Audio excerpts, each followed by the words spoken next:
حضرت سیدنا عمر بن خطاب کی وہ بات یاد مجھے آ گئی، جب آپ پہلی مرتبہ جو ہے مسلمانوں کے خلیفہ بنے نا، امیر المومنین حضرت سیدنا عمر بن خطاب، آپ مسجد پہ آئے،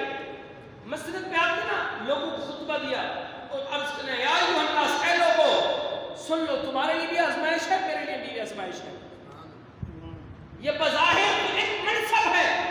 یہ بظاہر تو ایک رتبہ ہے، شان و شوکت ہے کہ امیر المومنین، وزیر اعظم، صدر، یہ بظاہر تو ایک منصب ہے، یہ اعلیٰ کردار ہے، لیکن سن لو یہ تمہارے لیے بھی آزمائش ہے، میرے لیے بھی آزمائش ہے۔ پھر آپ نے لوگوں کو خطبہ دیا، کہا ہے لوگوں سن لو، اگر میری ریاست کے اندر، میری خلافت کے اندر، میرے ہوتے ہوئے اگر کسی نے مظلوم کا جو ہے تھوڑا سا بھی حق لیا، کسی ظالم نے جو ہے مظلوم کے ساتھ زیادتی کی، تو پھر سن لے عمر بن خطاب یہ کردار ادا کرے گا۔ وہ کون سا